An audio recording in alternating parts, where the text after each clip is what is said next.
Na busca do governo por ampliar a base na Câmara, PT e partidos do Centrão são os que mais recebem emendas. Uma das principais reclamações de deputados tem sido a lentidão do Palácio do Planalto em liberar as emendas parlamentares. O governo teve derrotas nos últimos dias em votações no Congresso. E antes de passar para vocês, deixa eu colocar o ponto fulcral aqui da nossa thumbnail, né, da foto que a gente colocou aqui. Teve um churrasco no Palácio do Planalto. Lula faz churrasco para ministros e líderes do governo no Palácio da Alvorada. Encontro acontece após semana de derrotas para o governo no Congresso. Entre os convidados estavam Alexandre Padilha, das Relações Institucionais, e Rui Costa. O que não está dizendo aqui é que também tinha ministros do STF. Dá uma olhadinha, ou melhor, ouve a lista que eu vou falar para vocês. Flávio Dino, Alexandre Silveira, Luiz Marinho, Margarete Menezes, Aniele Franco e Carlos Fávaro. Contou ainda com Jacques Wagner e o deputado José Guimarães. Como eu disse, também participaram o agora ex-ministro do STF, Ricardo Lewandowski, o atual ministro Alexandre de Moraes e o ainda ministro Gilmar Mendes. Como é que você vê essa situação, Rafael, já que você está numa posição de estar primeiro aqui ao meu lado na tela? Como é que você enxerga essa situação toda? E só para te dar mais um adendo, tributos sobre combustíveis sobem em junho e julho, mas o Haddad já anunciou que a Petrobras pode compensar. Será que cabe aí o selinho Faz o L? Com toda certeza, Caivano. Ô, Caivano, eu quero fazer uma resposta, uma análise séria, mas o final da sua pergunta é sempre... E é legal demais isso, a nossa audiência com certeza gosta muito disso, que traz também aquela coisa mais leve, né, em detrimento de tanta notícia ruim. Isso é bom para a nossa audiência maravilhosa e qualificada. Olha, realmente, com toda certeza, a democracia voltou, e nada melhor do que a democracia e a harmonia entre os poderes. Olha isso, né, pessoal? Isso aí é o conceito moderno, né, do Estado democrático de direito, de harmonia entre os três poderes. A independência dos três poderes, esquece. Legislativo, judiciário e executivo, cada um no seu devido lugar. Não, isso é ditadura. Não, isso é ditadura. A harmonia entre os três poderes é isso aí, ó. É churrasquinho, é levar a emenda, né, o executivo liberar 10 bilhões para o Congresso para votar a favor das suas pautas. Isso é harmonia. É você fazer articulação com o ministro do Supremo Tribunal Federal. Ora, o executivo agora senta para fazer articulação com o judiciário assim, mantendo a isonomia, a harmonia, a imparcialidade. Isso aí é o conceito de imparcialidade. Não é articular, não é ver o que é melhor para o povo brasileiro, é ver o que é melhor para si. E óbvio, as maiores decisões são feitas, né, e articuladas em grupos pequenos. A população que se exploda, a maioria que se exploda, o anseio popular que se exploda. Vamos resolver aqui na nossa caserna e regado de muito vinho e picanha, porque nesse churrasco aí com certeza teve picanha. Eu duvido que fora servida abóbora nesse churrasco. Aí não, aí é picanha para a elite dominante, o establishment, né? A elite burocrática reunida no Palácio do Planalto. A saudade que eu tenho é da época do Palácio do Planalto, que era habitado por pessoas, que era visitado por crianças, festejado por pessoas, né, comuns. Agora não. Agora é alta patente, é Suprema Corte, são os amigos do rei.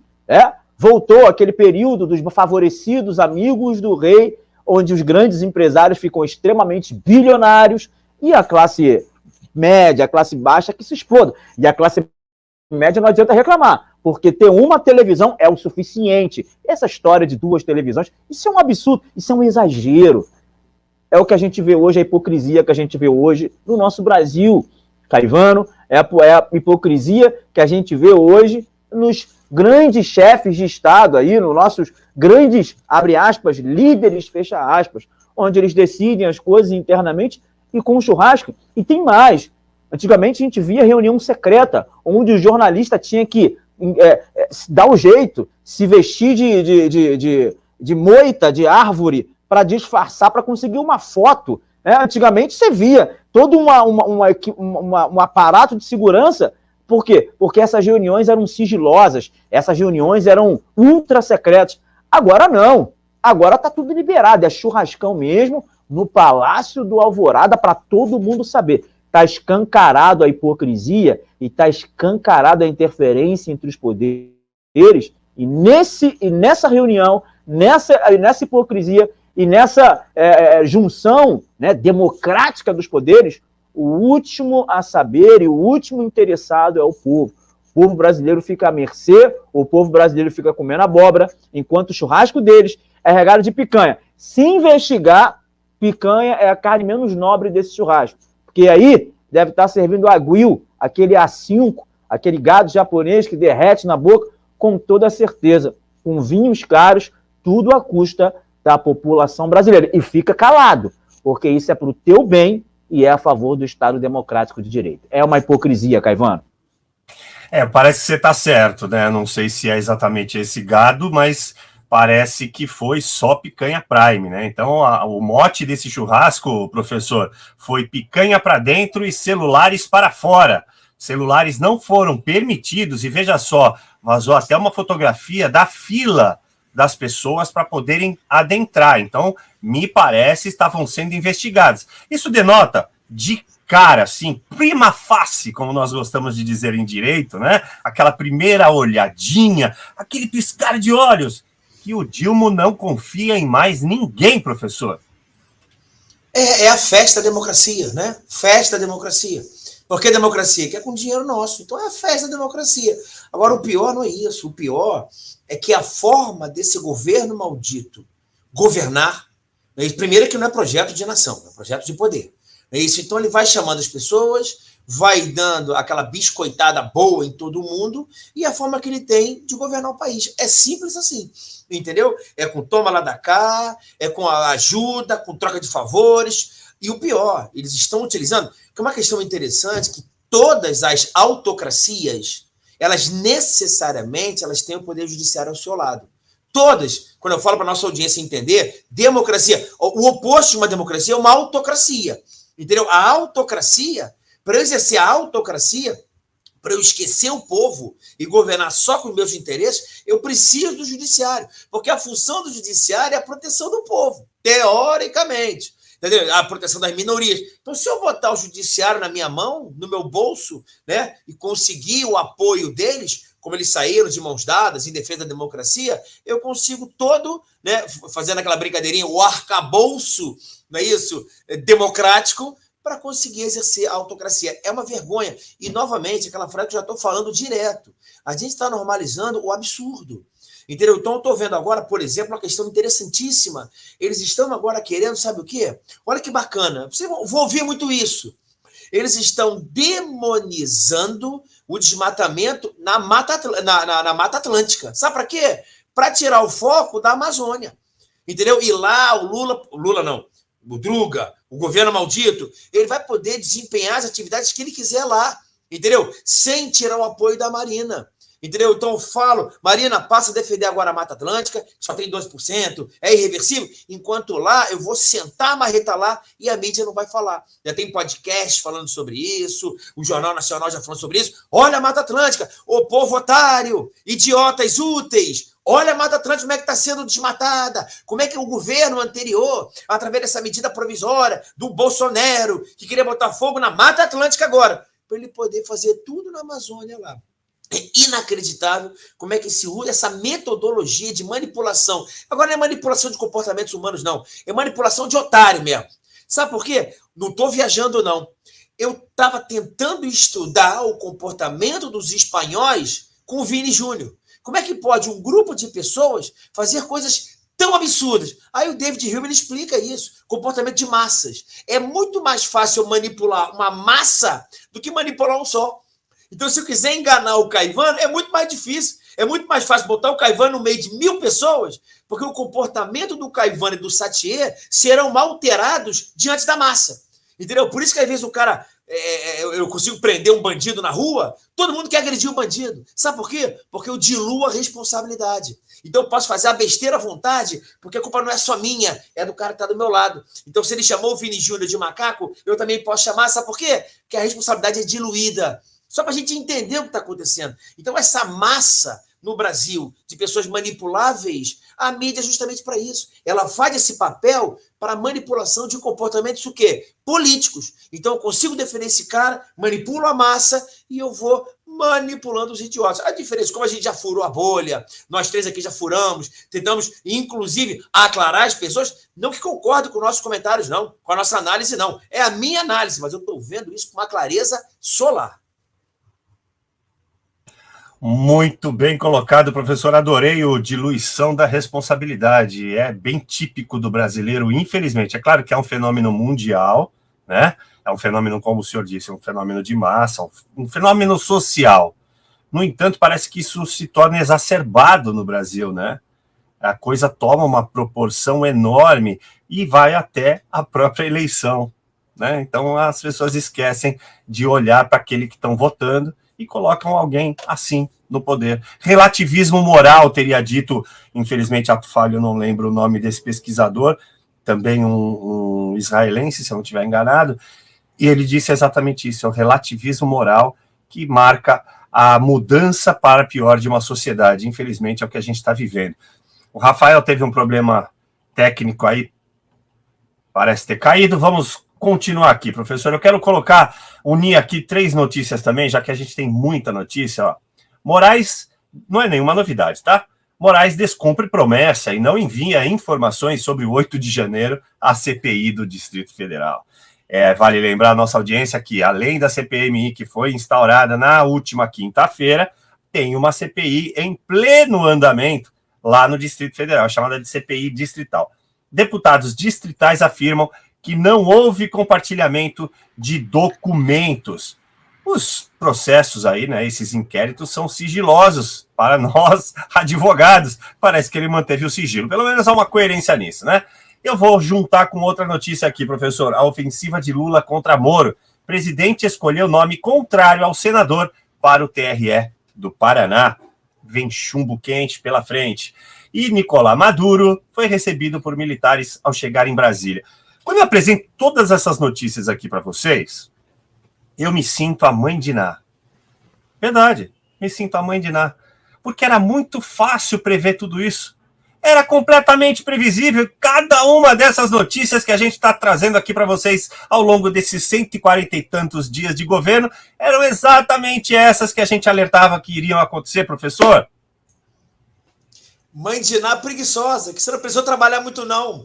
Você foi a mãe de Ná com preguiça. Mas é só para a nossa audiência entender, tá? Uma coisa que nós vemos falando há muito tempo, tá? Há muito tempo. O bolsonarismo hoje está maior do que o próprio Bolsonaro. O que eu estou querendo dizer com isso? Ah, você está falando que o Bolsonaro não vale nada? Não estou falando nada disso. Estou falando que esse movimento ao qual o Bolsonaro é símbolo, tá? Qual é o movimento? O Bolsonaro, ele representa o quê? Ele representa o conservadorismo de uma economia liberal, de um Estado menor, do nacionalismo, de respeito à nação, respeito à família, respeito à religião, liberdade do indivíduo. Ele representa isso. E André, o que sai do Bolsonaro? Não acho nada. Ele é um bom marido ou não? Não me interessa isso. Estou dizendo o movimento. E esse movimento, tá, ele permeia hoje o Congresso Nacional. Então, existem vários deputados e senadores que estão permeados disso. Olha só, eu quero um Estado menor, quero menos imposto, quero liberalismo econômico, quero liberdade trabalhista, flexibilização das relações de trabalho, apoio à religião. Isso está permeado. E esse governo maldito atual não está gostando disso. Então, qual é o instrumento que ele vai se utilizar, está se utilizando e utilizaria com muita força se o Bolsonaro fosse reeleito? As ações eleitorais, de cassação de mandatos. Então, ele foi claro, já vou direto no primeiro logo. Entendeu quem é? Dallagnol. Novamente, não sou advogado dele, não o conheço, mas a ação que eu estou vendo é clara de caçar essas... Calha a boca, hein? Se ficar falando de religião, família, conservadorismo, eu vou melhor, eu vou te caçar. Como é que eu vou caçar? Com ações eleitorais. Entendeu? Porque a ação eleitoral tira e manda os votos recebidos para a legenda partidária. Então eu vou caçando as pessoas. Senador Sérgio Moro, vou dar uma cortada. Carla Zambelli, que defende Bolsonaro, dou-lhe uma cortada. E com relação ao Bolsonaro, eu vou fazer o quê? Vou torná-lo inelegível. Então são dois caminhos. Se o Eu venho falando isso há muito tempo. Quem está acompanhando o jornal há muito tempo, não é de hoje que eu estou falando isso, que eu estou vendo o movimento lá atrás. Novamente, quando ele está querendo perturbar o Luciano Hang, ele não está preocupado com a Havan, se ele é rico ou não. Eu estou olhando lá na frente. Ele quer criminalizar a ação do Luciano Hang, porque o Luciano Hang tem dinheiro e financiou a campanha do Bolsonaro. Então houve abuso de poder econômico nas eleições, que eu caço todo mundo. Quando eu caço a chapa, sai o presidente e o vice. Eu estou falando isso há muito tempo.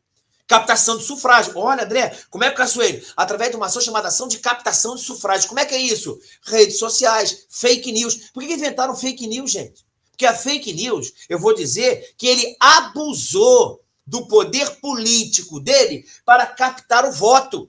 Então, o Bolsonaro mentia nas redes sociais para captar o voto da pessoa. Isso estava tudo preparado para caçar, se ele fosse presidente. Como o outro, Druga, foi eleito, opa, esquece isso agora. Então, agora, fake news é para calar quem? Quem for de direita.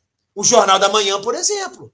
Vamos desmonetizar, vamos caçar o jornal, vamos acabar com como é que fala? Desmonetizar, vamos tirar da rede, entendeu? Vamos dar apoio para a mídia global, não é isso? Para pagar royalties para as pessoas que falam sobre isso. Então você vê a estrutura. E ao mesmo tempo o quê? Senador Sérgio Moro, corta ele. Carla Zambelli, corta ele. Nicolas Ferreira, se falar besteira, vamos te cortar. E vamos apagando. Quem entenda, quando eu caço o cara que está do meu lado, indiretamente, eu já baixo a minha bola. Tá entendendo? Então, se eu sou deputado federal, caçou o meu amigo, Entenda uma coisa, eu não estou criticando. Eu estou falando que é da natureza humana.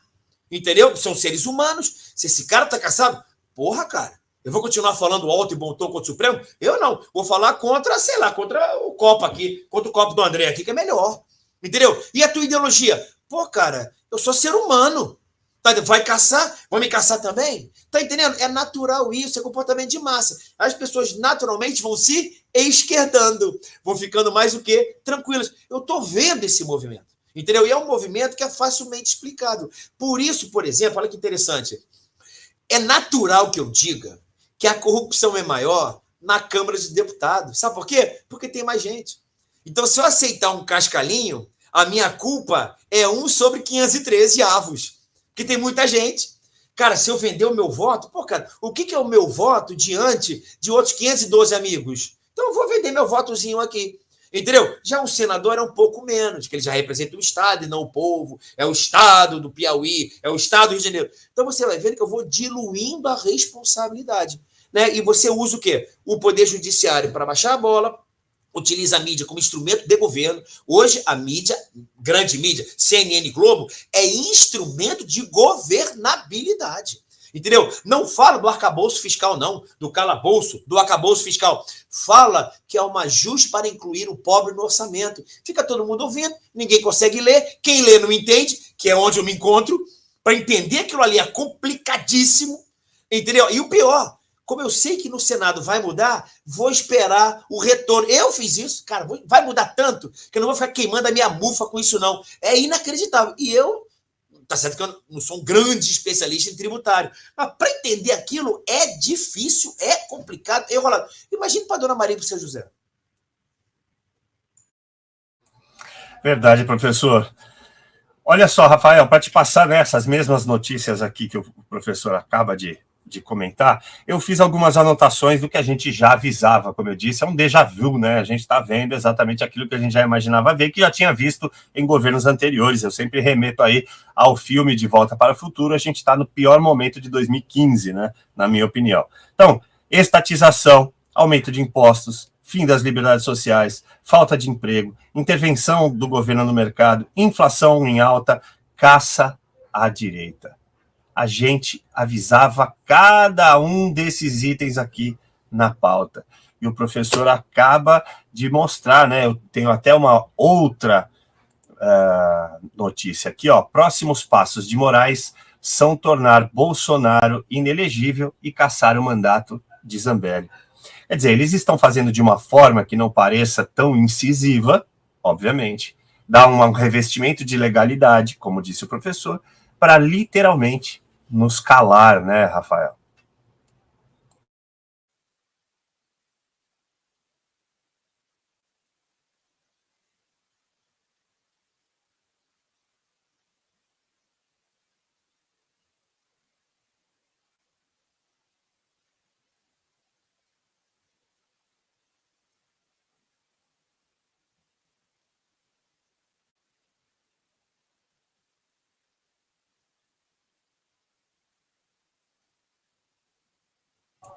Rafael, estão me dizendo que você está sem som e realmente para mim não está saindo som. Agora você mexeu em algo aí, fez barulho, mas sua voz não está saindo.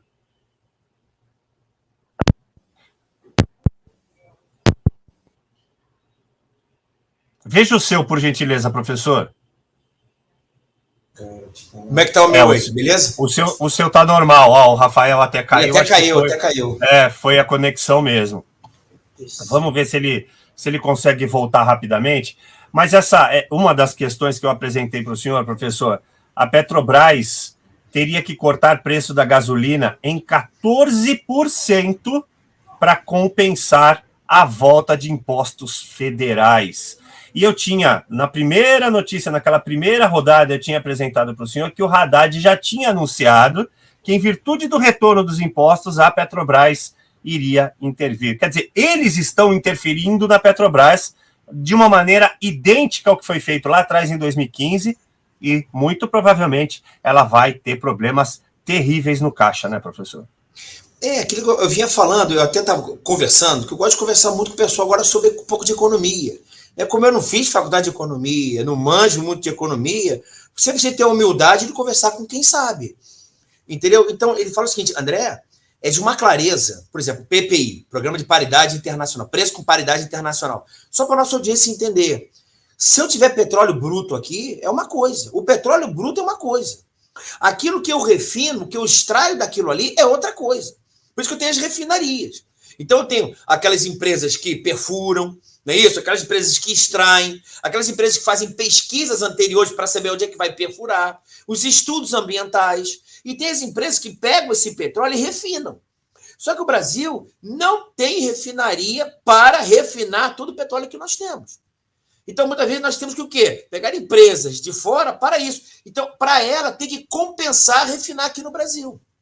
Então, se eu colocar abrasileirar o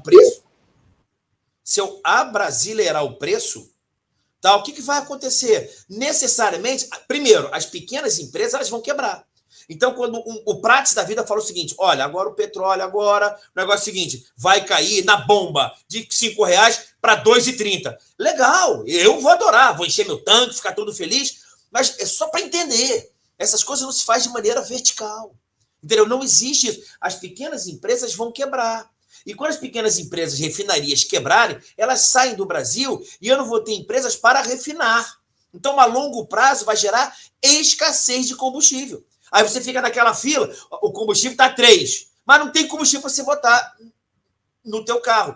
Entenda, audiência, eu não sou contra a redução de preço, eu quero que a gasolina seja R$1.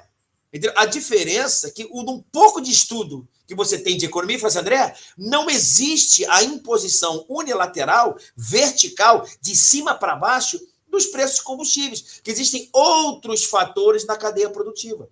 É que nem veículo. Por isso que eu falo que é um populismo nojento. É um populismo maldito. Vamos reduzir o carro. Olha só, senhor Druga, nos Estados Unidos parece que é 7% de imposto, tá? Federal. Aqui, 40% de imposto. Dá para você reduzir. Se você reduzir os impostos da arrecadação da União, o preço naturalmente vai cair. Ele fala assim, não. Eu vou manter a carga tributária para eu arrecadar e o pior, eu vou dar subsídio para as grandes empresas. Eu dou subsídio para elas, criando até alguns critérios legais. Quanto mais mão de obra brasileira utilizar, mais subsídio eu dou, para carro de até R$120 mil. Porém, entenda uma coisa, é o pobre que vai pagar, é o pobre que paga para a classe média agora. Ele é tão maldito que ele inverte. Quem compra carro de 100, 70, 90, 80... Dona Maria, é classe média, concorda comigo? E ele vai subsidiar essas empresas com dinheiro do quê? Da arrecadação tributária, que é da Dona Maria e do seu José. Então ele pega tributo de gente pobre, rica, médio, mais ou menos, e dá subsídio para uma classe média alta. Ô, professor, que compra um carro de 100 mil é classe média alta. Também concordo contigo. Não é qualquer pangaré da esquina, me dá 2 carros aí de 100 mil. Não é assim. Subsídio. Então ele vai subsidiando essas empresas para obter o apoio delas. Entendeu? É inacreditável como ele pega os grandes campeões nacionais para dar apoio do projeto de poder dele. É uma pena isso acontecer. Estou vendo com o meu país, com o nosso país, e vida que segue. É isso, professor, infelizmente. Ô, Rafael, você teve um problema técnico aí, e eu tinha te falado aqui, só para repetir então, né? Estatização, aumento de impostos, o fim das liberdades sociais, falta de emprego, aumento da inflação, a caça à direita que já está acontecendo, e como a gente estava aqui, eu tentei manter no mesmo assunto enquanto você voltava. O Haddad tinha, na primeira notícia que eu passei para vocês, já dito que a Petrobras pode intervir para manter o preço como está, né? Porque está tendo um aumento, obviamente, em virtude do retrocesso. Quer dizer, Bolsonaro tirou os impostos federais e eles estão retomando os impostos federais. Então aí a gente tem duas coisas juntas, né? Aumento de arrecadação. E quem vai pagar essa conta é a estatal do governo. Estão me ouvindo agora? Ufa, graças a Deus. Pessoal, desculpas aí, é muito ruim. Fone, comprei o fone de ouvido novo, tá tudo certinho, mas às vezes realmente falha aqui. Olha, realmente é o déjà vu. Nada do que está acontecendo não havia sido avisado. Faço menção aqui mais uma vez ao professor André Queiroz no seu comentário passado, quando uma seguidora, né, uma ouvinte nossa aqui, que está acompanhando a gente aqui no YouTube ao vivo, que a nossa audiência ela é qualificada e é maravilhosa. Por que eu falo isso? Porque é uma audiência inteligente. Ela é qualificada porque ela é inteligente.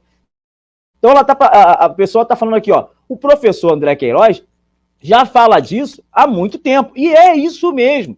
Parece que é um déjà vu e parece que a gente fica falando mais do mesmo, a fim de alertar a população de que o que está acontecendo já havia sido previsto. E não é nenhuma mandiná para saber disso, não, porque a mandiná é preguiçosa, que nem precisa de adivinhar. Já sabe, já é. Olha só, pessoal, eu não sou avançado em idade, mas a gente fez o mínimo de estudo, de pesquisa sobre os governos que estão governando o Brasil atualmente e como foram desastrosos os seus governos passados. 2006, o 2002 foi até um governo aparentemente bom, do Druga, porque o mundo estava bom, o mundo estava crescendo, o mundo estava prosperando. O Brasil pegou uma carona de prosperidade internacional e alavancou. Tanto é que quando o mundo explodiu em 2008, na crise bancária do Banco Lehman Brothers, da bolha imobiliária, o Brasil também afundou em detrimento das bolsas que estavam afundando em todo o mundo. Ou seja, isso é natural, isso é normal. Agora, você vê esse governo hoje, novamente, governo maldito, no poder, sabendo de tudo aquilo que já tinha acontecido quando eles eram poder em 2002, 2006, depois com a Dilma, depois com a queda da Dilma, pedalada fiscal, intromissão no preço da Petrobras, do preço do combustível, que é importante levar-se em consideração, e a nossa audiência qualificada sabe disso, mas é sempre bom lembrar que existe um preço, uma linha de preço internacional. Você não pode simplesmente, na canetada aqui, abaixar o valor do combustível, da gasolina ou do barril de petróleo, achando que vai vender mais barato, vai beneficiar o povo. Ué, lá na Venezuela, inclusive, que é a pauta do programa também, o petróleo custa R$1 ou 1 centavo, não sei qual é o valor, a moeda lá do Bolívar, lá, não sei qual é a moeda da Venezuela, não vale quase nada aquilo. Ah, beleza, nós temos combustível aqui, a gente abastece a R$1. Tá, mas e aí? Você não tem mais nada, você não tem comida, você não tem mais nada. Nem carro para abastecer você tem. Então, assim, é um populismo barato, idiota, que leva à falência de um país. E não é diferente aqui. Então, nós temos visto impostos aumentarem, nós temos visto o poder de consumo cair, o poder de compra cair, taxa de desemprego subir de maneira drástica, mas é tudo o que a gente já falava. Se você tem um governo maldito que quer aumentar o custo ou o gasto da máquina em 25 bilhões anuais, estourando o teto de gasto em todos os aspectos, não tem jeito. Você vai ver uma desvalorização da moeda, você vai ver o Brasil caindo na aprovação dos bancos mundiais, você vai ver o Brasil voltando a ser um mal pagador, caloteiro, e é esses maus exemplos que a gente dá agora, recebendo um ditador de uma ditadura aqui como chefe de Estado para conversar com o presidente do Brasil, isso é uma vergonha internacional que faz com que a Bolsa de Valores caia. O aceno que a gente dá para o mundo é um aceno extremamente negativo. E não tem como você ver o Brasil prosperar diante de notícias e acordos catastróficos como esse.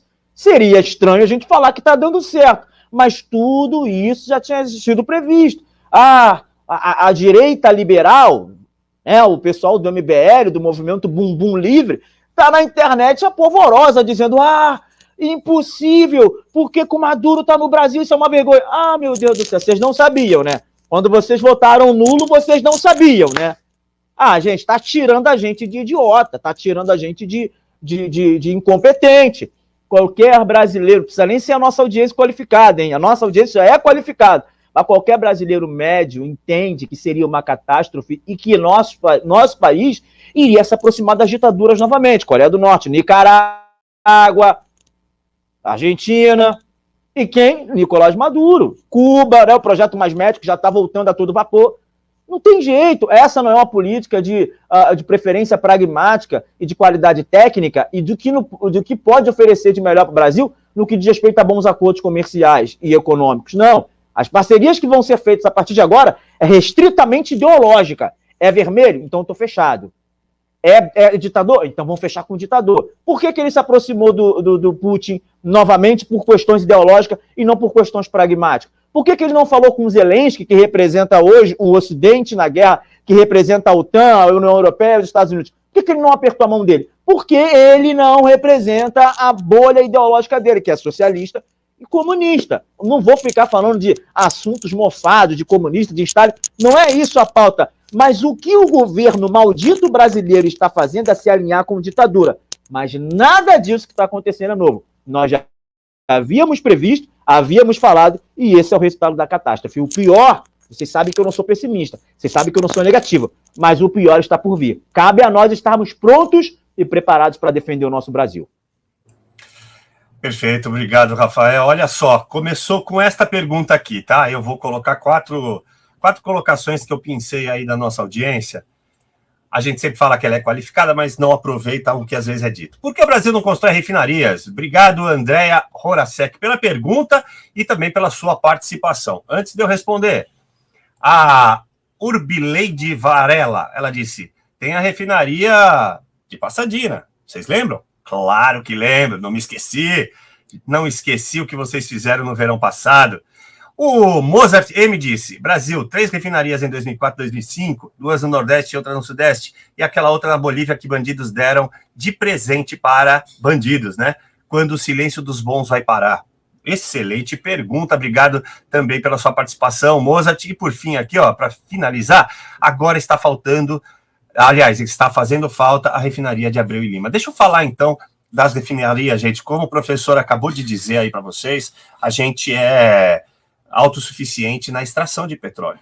Tem até excedente que a gente pode realmente mandar embora e a gente usa isso como moeda de troca para mandar o petróleo bruto para fora, refinar lá fora e voltar, porque a gente tem um déficit aí, algo em torno de 8 a 9% de tudo que a gente extrai, a gente não consegue refinar. Então, todos os meses a gente manda com navios tanque para fora, para refinar nos Estados Unidos e voltar, um dos nossos parceiros aí de refinaria. Por quê? Porque não aconteceu com Perja, aí no Rio de Janeiro, onde estão meus amigos Rafael Satier e professor André Queiroz, gastou bilhões de reais. E agora, sabe o que virou? Para poder aproveitar toda aquela estrutura que já tinha sido gasta, virou uma refinaria de óleo, óleo lubrificante, não mais refino de petróleo. Essa é a primeira questão.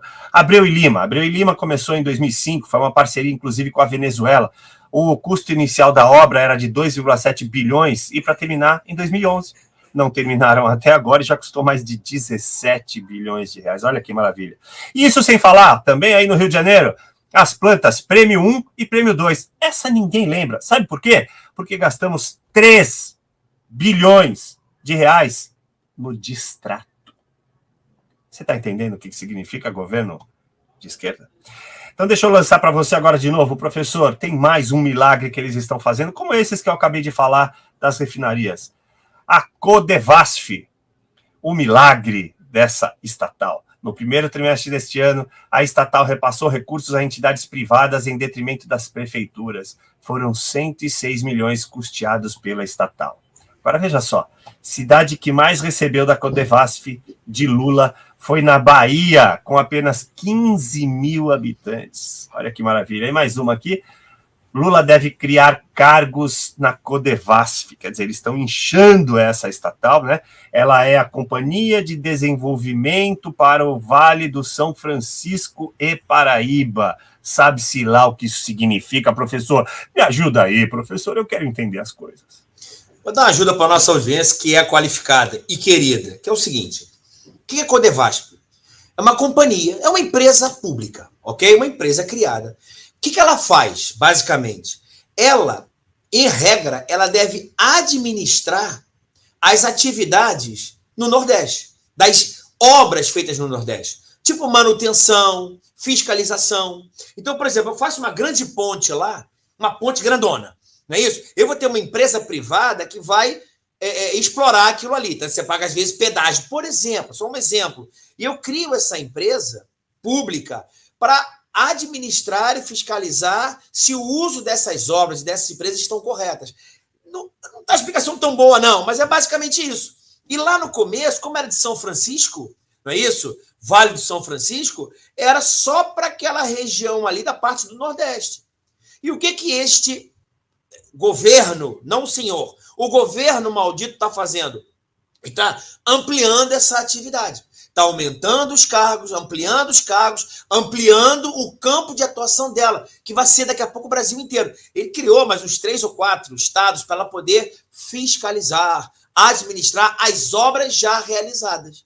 Aumenta os cargos, aumenta a atividade, aumenta a verba que vai para essas empresas. Eu coloco o meu amigo, o primo do meu amigo, a mulher do meu amigo, consigo apoio político, não é isso? Falo para a sociedade que estou defendendo mais as obras e o gasto vai aumentando. Alguém, vai ter que pagar essa conta. Dinheiro público não é dinheiro que nasce em árvore. Quem paga é a senhora, dona Maria. Aí o André Queiroz xingou. Porque o dinheiro é público, para botar os amigos dele, os apadrinhados. Tá entendendo? Então é de uma dureza. Para mim, isso é uma clareza. É clareza solar. É projeto de poder. Entendeu? Então já falou comigo. Por que a Globo está defendendo ele de uma maneira incrível? Por que a CNN, aquela mulher lá, ela se chega a ter delírios sexuais quando fala do governo? Meu Deus, o governo agora é maravilhoso. Por que o delírio sexual? Qual é a razão de quase um êxtase sexual? Para não falar coisa mais chula. Um êxtase sexual quando fala do governo. E agora o pobre vai comprar nas Casas Bahia. Que coisa é essa? E o senso crítico e o senso fático da imprensa. Agora, é defesa por quê? Porque é um braço do governo. O governo dá dinheiro para ele e fala o seguinte, olha só, dá uma flexibilizada aí. Eu já expliquei como é que foi a questão do arcabouço fiscal. Arcabouço fiscal. Eu preciso que a mídia fale isso, dê uma flexibilizada, né, isso na desgraça que é. Como eu já falei, o arcabouço fiscal é ato preparatório para o cometimento de crimes. Isso não é lei, não. É ato preparatório para poder roubar. É como eu vejo. Aí eu assino embaixo. Se eu tiro tudo do teto, se eu falo que o presidente cometer pedalada fiscal, dá uma mera comunicação ao Congresso Nacional e vida que segue, se você achar que isso não é um ato preparatório para roubar dinheiro, eu não sei mais o que é. Entendeu? E a mídia fala o quê? Vamos flexibilizar. Por quê? Para poder ter o apoio do deputado federal e do senador. Tá entendendo? Porque quando o deputado federal ele aprovar isso, os eleitores deles, como não entenderam muito bem, como o texto do arcabouço está todo errado não, todo hermético, que ninguém consegue entender direito aquilo ali. Só para vocês terem uma ideia, dona Maria e seu José, no primeiro projeto do Haddad, do brilhante economista Haddad, ele dizia quais epígrafes da despesa que ficariam fora do teto. Então, despesa de questões ambientais e aquecimento global, despesa com precatório, despesa com questões eleitorais, fora do teto. Aí eles mudaram e colocaram os artigos. Artigo 37, parágrafo 8º da Lei 3.326. Artigo 29 do ADCT. Ficou uma coisa de louco, para justamente dar uma certa preguiça em quem quer analisar, para não olhar, vai ser alterado no Senado. Foi o que valeu para mim. Então você vê essa da Codevasf. Só que o que é Codevasf? Pô, mas o que é? Ah, isso aí é VASP, é coisa de avião. Tem nada a ver, é uma empresa pública que vai administrar e fiscalizar as obras públicas do governo, que era só na região e agora está ampliando o Brasil inteiro. E está botando todo mundo para dentro e aumentando o quê? A receita para essa empresa. Cara, é de uma dureza solar, é um nojo, ok? A diferença é a seguinte, está fazendo com o meu dinheiro, a diferença é que eu estou vendo. Agora, 99% dos brasileiros, muitos daqueles fizeram, inclusive apertaram 13, não é isso? E agora estou achando o seguinte, que nem aquele amigo meu, cara, o Lula não, esse senhor mandou mal, sabe por quê? Porque ele fez uma frase capacitista, falou que criança tem parafuso a menos. É isso que está incomodando ele. Vai entender. Realmente não é fácil entender, né, professor? Por isso que eu fui irônico e enfático aqui. Agora, para a gente seguir adiante aqui, infelizmente, na mesma toada, né? A gente tem a perseguição, parece que o Crivella foi cassado, parece não, né? Deixa eu ler a notícia aqui, ó. Cassação de Crivella foi a pedido do PT e do PCdoB, que estão mandando, tá entre aspas aqui na matéria, na justiça brasileira. Acho até que não é força de expressão falar que está mandando, né, Rafael? Mas voltando a Codevasf, junta tudo isso, tudo aquilo que a gente já vem falando nesse déjà vu, é difícil de engolir, só para rimar. Cabide de emprego, né? Caivano, você consegue fazer das notícias sérias, estão me ouvindo, né, pessoal? Estão me ouvindo, né? Vocês conseguem fazer das notícias sérias algo até cômico. E é bacana isso, porque traz uma certa leveza, porque a nossa audiência qualificada está aqui, nesse quadro aqui de analistas políticos, nessa bancada, não é mole. Comentar para você todos os dias essas atrocidades desse governo maldito não é fácil, tem que ter estômago. Então, essa acidez do Caivano é fundamental para a gente levar aqui numa boa. Olha, pessoal, realmente é cabide de emprego. A gente sabe que as estatais estão voltando. Lembra aquela saudade do governo do presidente Bolsonaro, o melhor governo da história desse país, junto com o ministro da Economia, o melhor ministro da Economia da história desse país. E olha só, isso aqui não é coisa de bolsominion, não. A gente tem que falar de dados. A gente não fala aqui que ele é o melhor presidente da história do Brasil, bem como Paulo Guedes, melhor ministro da Economia da história do Brasil, não é porque a gente defende simplesmente o governo. Existiram coisas no governo do presidente Bolsonaro que foram erradas e está tudo certo. A gente deixa isso claro aqui. Aqui não é uma briga de torcida, mas os números não mentem.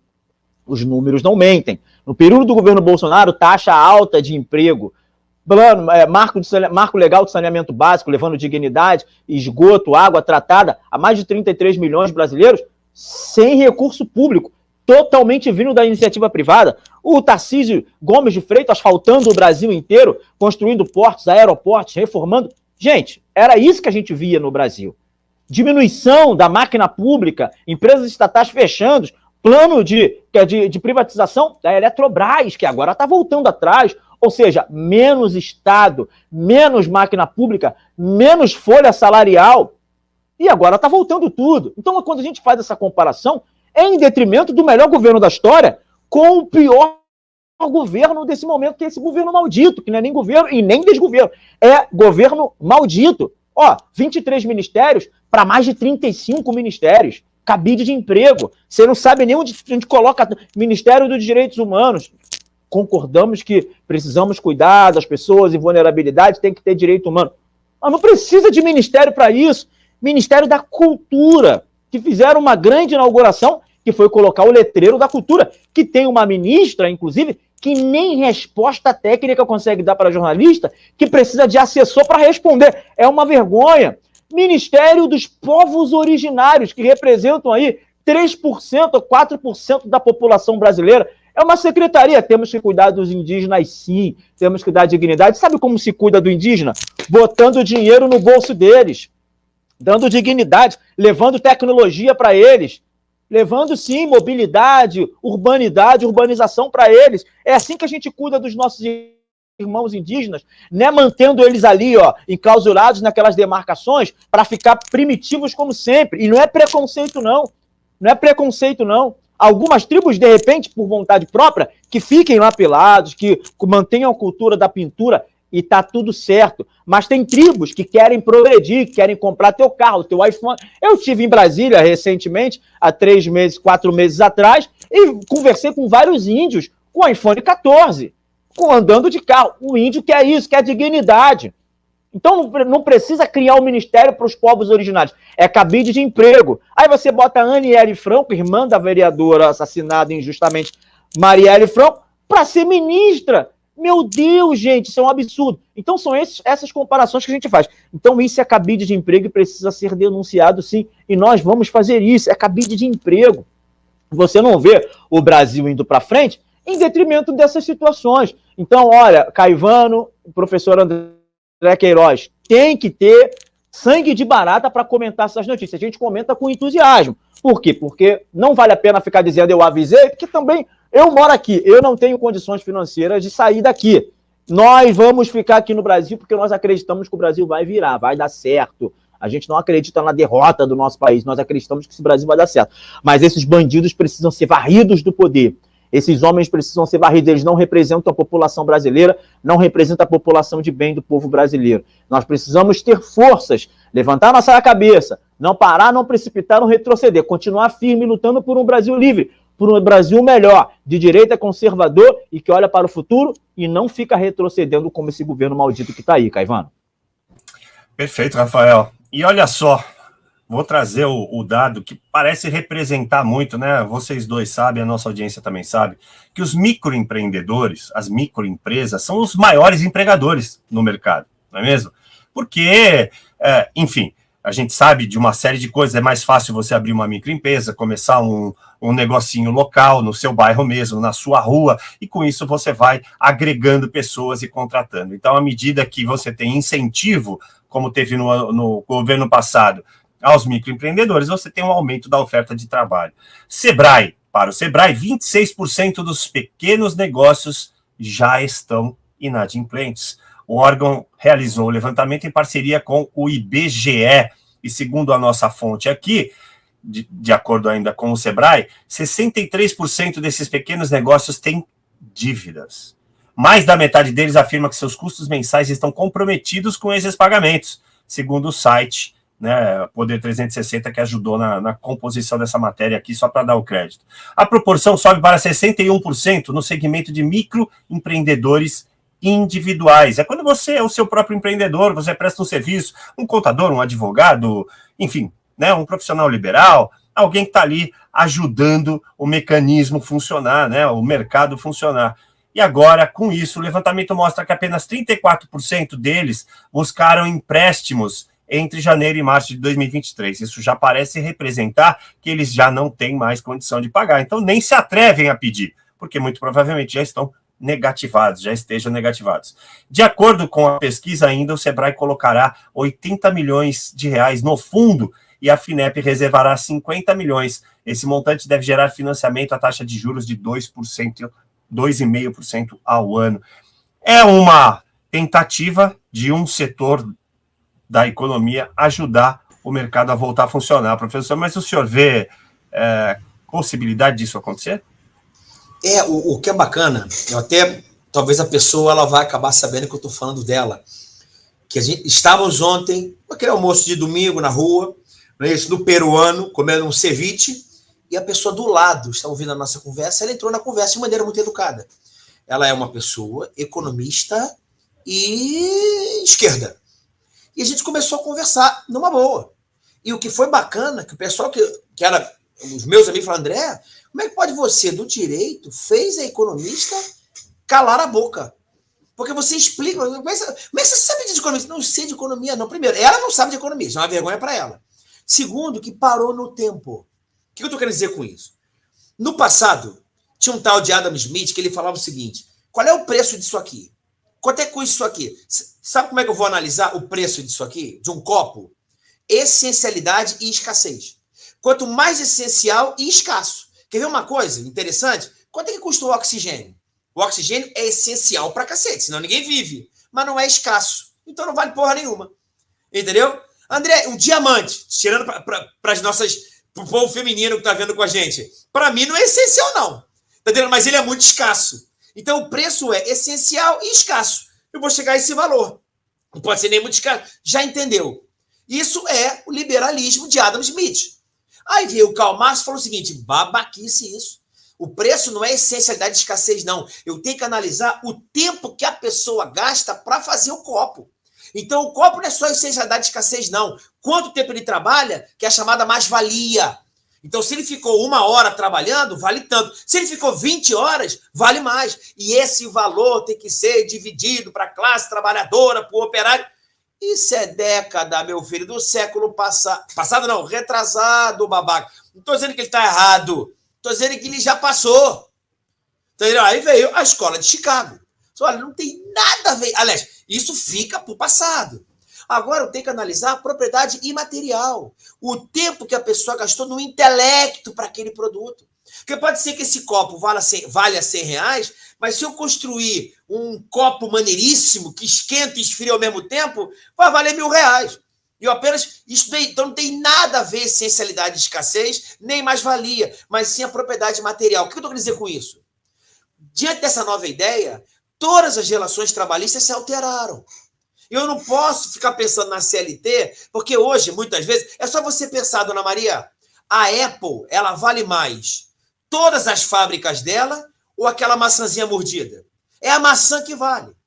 E o que vale mais na Apple? É a próprio prédio da Apple ou o CEO da Apple? O que eu estou querendo dizer com isso? Hoje, nessas relações de trabalho, tem muita gente que estuda da propriedade intelectual que vale mais do que a própria empresa. O que eu estou querendo dizer com isso? Diante dessa ideia, tá? Significa dizer que hoje o que movimenta a sociedade, a economia, são os pequenos e médios produtores, empresários. É aquele cara que busca o seguinte, como é que fala? Tem coragem de abrir uma empresa, abrir um negócio. E esse cara tem que ser protegido. E se você falar com um esquerdista maldito, ele vai dizer o seguinte, esse cara é explorador. Ele está explorando a classe trabalhadora. Então, eu preciso dar muita proteção para o trabalhador, que não está arriscando nada, que não está estudando nada, que não está assumindo nenhum risco. Mas tem que ter a mais-valia, porque ele trabalha. Isso é uma ideia legal, mas é a ideia do passado, jegue. Aí fica economista, não, mas eu discordo, porque eu trabalho. Aí fica todo mundo olhando e fica, caraca, esse cara aí está arrasando com ela. Isso é Hayek. A senhora conhece Hayek? Não, mas a escola de Chicago eu não gosto. Tá bom, também não conheço muito, não. Mas tô jogando na tua cara, filho. Então tem que ter o quê? Flexibilização das relações de trabalho. Para facilitar o cara que tá pegando R$100.000 e tá investindo numa padaria. Tem que desburocratizar a criação e extinção da empresa. Tem que reduzir a carga tributária para esse cara. Para quê? Para que ele não vá para a informalidade. Isso é pensamento moderno que, lamentavelmente, o Posto Ipiranga fez só durante 4 anos. Ainda teve a pandemia no meio. E toda vez que ele falava alguma coisa nesse sentido, eu falava, meu Deus, é melodia para mim. Aí vem o maldito. O maldito chega, aí pisa o maldito. Pô, mas você está perseguindo. Porque o maldito, dona Maria, pensa ao contrário. Olha, se o Uber foi embora do Brasil, o Correios volta. Porra, sério? Tá entendendo? Eu tô falando, não tô dizendo que é errado, tô dizendo que isso é maldição. Ah, a Eletrobras foi privatizada? Eu vou falar com os amigos da Capa Preta que eles vão anular isso. Mas peraí, mas o povo quis? Isso foi deliberação do Congresso. Muda isso. Ah, mas o imposto sindical agora é facultativo, é contribuição. Não. Eu vou mudar no Supremo. Ricardo Lewandowski já deu lá. Gilmar Ferreira Mendes mudou de opinião, de voto. Acho que o imposto sindical tem que ser uma contribuição compulsória. Para dona Maria não entender que é imposto. Não é imposto. Não. É uma contribuição em regra compulsória. Ele que tem que dizer que não quer que desconte do salário dele. Porra, é uma sacanagem com o Brasil. Você está voltando ao passado. E teve o presidente anterior, presidente Jair Bolsonaro, com Paulo Guedes, que ele teve de cara a humildade de não centralizar as suas opiniões. Quem sabe de economia é o cara. Quem sabe de infraestrutura é o outro. Quem sabe de meio ambiente é o outro. Ah, ele quer passar boiada. Não, ele quer flexibilizar a legislação ambiental para facilitar o produtor, médio e pequeno produtor. E o momento sem terra é porrada, tiro na cara, na bunda.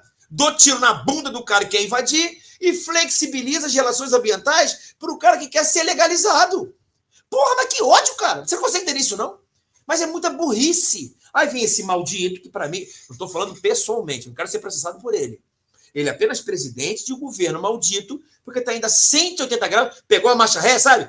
Apertou a marcha ré e tá acelerando com força. Pelo amor de Deus, tomara que o carro bata logo no poste, pare. Sabe como é que é o nome desse poste? Impeachment. Se bater no impeachment, no poste, já dá uma aliviada. Mas o carro vai estar quebrado, mas pelo menos tá parado, não tá dando marcha ré. Gostei do simbolismo, gostei. Poste impeachment, gostei. E ainda faz uma analogia com o poste anterior. Gostei. Muito bem, também gostei, professor.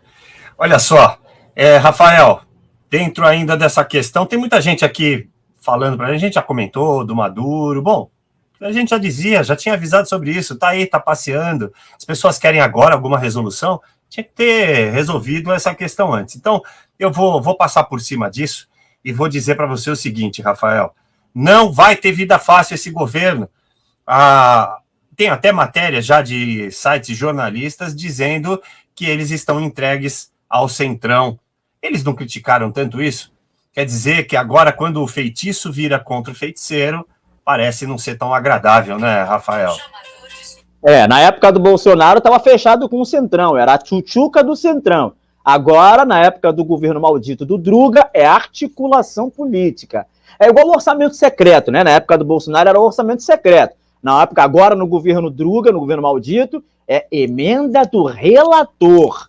É isso. Na época do governo Bolsonaro, o melhor governo da história era a influência da Polícia Federal, porque está colocando alguém de sua confiança. Não, o Ramagem frequentou, foi no casamento do Carlos Bolsonaro, é alguém muito próximo. Eu nunca vi você indicar para um cargo de confiança alguém que não seja de confiança. Tudo bem, mas agora no governo Lula, não. Agora no governo Druga é amor à democracia e articulação política e pessoa qualificada para o cargo. Não tem interferência, né? Você coloca para chefiar a Polícia Rodoviária Federal um cara que é contra a própria instituição, um cara marxista. Não, mas agora é articulação política, é liberdade de expressão. Na época do governo Bolsonaro, o melhor governo da história, você pode pegar a cabeça do presidente da República e fazer de bola de futebol, porque isso é liberdade de expressão. Mas no governo Lula, se você chamar ele de bandido, você está cometendo um crime. Respeita o presidente da República. Vai cagar no mato, meu Deus do céu. Tá achando que a gente é otário? Tá achando que a gente tem sangue de barata? O que é? A gente é brasileiro, pagador de imposto. A gente tem direito aqui nesse Brasil. Ou ainda temos direito nesse Brasil, meu Deus do céu. E para comentar, desculpa, Caivano, a gente fica tão estressado, tão chateado, que eu acabei não fazendo um comentário do Crivella, que mais uma vez, olha aí, o TSE, desculpa a nossa audiência qualificada, e desculpa você também, André, o Caivano, que traz a notícia pra gente, elenca as notícias mais relevantes pra gente comentar, mas eu vou falar por mim, acabo me empolgando num sentimento que não deveria ter, eu deveria comentar aqui com isonomia e com imparcialidade, mas aí impossível. Eu sou um ser humano, eu sou brasileiro, eu pago imposto. Eu tô vendo que o meu salário está perdendo o poder de compra quando eu vou no supermercado. Eu tô vendo que, de repente, eu quero comprar um veículo para trazer a minha família, para passear com a minha família, mas eu tenho que prorrogar esse objetivo de comprar um carro. Por quê? Porque não dá para comprar agora, porque a taxa de juros está... Enfim, é isso. Então a gente acaba perdendo o fio da meada na análise aqui, porque nós estamos comentando na condição de cidadão brasileiro. Nós estamos comentando na condição de cidadão brasileiro. E eu não vou ficar igual o petista, idiota, maluco, torcendo para o avião cair, porque o Bolsonaro não é mais o presidente. Não, eu sou brasileiro. Embora esteja sendo governado por um maldito ladrão, e não sou eu que estou falando, ele é ladrão porque foi a primeira instância que disse que ele é ladrão, foi a segunda e a terceira. E, inclusive, o STF. O STF disse que ele era ladrão por 6 votos a 5. Tá? É a justiça, foi a justiça que disse isso. Foi a justiça que condenou ele. Então, eu estou na condição de analista político, de debatedor aqui nessa bancada, participante aqui do Jornal da Manhã, do canal Tudo Poder Emana do Povo, mas eu sou um cidadão. E o que o TSE está fazendo com o Crivella também é uma injustiça. É perseguição política. Inclusive o Republicanos, que é o partido no qual o Crivella faz parte, emitiu uma nota nessa manhã, não, 12 horas atrás, perdão, em relação à informação divulgada pela imprensa nesse domingo, 28 de maio, dia de ontem, sobre o deputado Marcelo Crivella, do republicano, o Republicanos vem a público esclarecer os seguintes pontos. Presta atenção. A decisão mencionada é datada do início de maio e não possui efeito imediato. Portanto, o deputado continuará exercendo suas funções parlamentares regularmente. Segundo ponto, é importante ressaltar que a cassação do mandato do deputado federal não cabe a uma juíza eleitoral de primeira instância. Olha que absurdo. A primeira instância agora está cassando um deputado federal e fica por isso mesmo. Mas a primeira instância não condenou o Lula e não foi para a segunda instância para condenar o Lula de novo e não foi para a terceira instância para condenar o Lula de novo. E o TRF4, além de condenar, não aumentou a pena dele. Então, para o bandido, para o druga, para o miserável, para o maldito, vai em todas as instâncias. Mas para a gente de bem, não. Primeira instância, cassou o deputado do mandato de um deputado federal eleito com mais de 100 mil votos aqui no estado do Rio de Janeiro, caçou, tá tudo por isso mesmo. Então, os partidos políticos estão se levantando para se posicionar, que é o caso do Podemos, que deveria fazer com o Deltan Dallagnol.